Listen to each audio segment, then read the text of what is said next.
Aurreko astean parte hartu genuen berritzeguneak antolatzen duen irakurketaren inguruko formakuntza batean, bertan 300 pertsona egon ziren. Praktika on ezberdinak azaldu zituzten, 4 ikastetxek, eta horietako bat gu izan ginen. Iristen gara klasera eta erakurtzen dugu eta astelehenero eta ostegunero aldatzen dugu testua. Egunero, irakurketa hobetzeko, haur hezkuntzako 3 urteko gelatik lehen hezkuntzako 6. mailara arte, zer egiten dugun irakurketa konpetentzia hori hobetzeko. Klaseak baino lehenago, egite dugu ordu horretan tokatzen den irakurketa plana. Irakurketak behar du lan espezifiko bat, txikitatik hasita, etapa bakoitzean, maila bakoitzean, ziklo bakoitzean, lanketa zehatz bat egin beharra dago.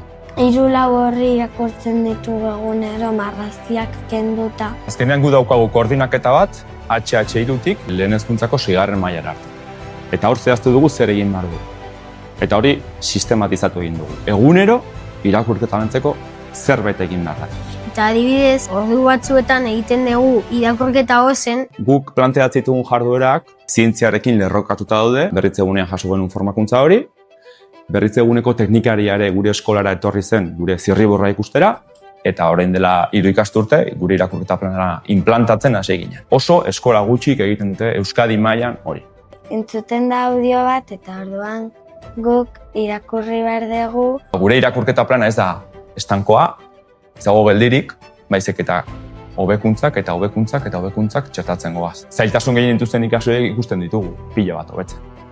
Pilo bat.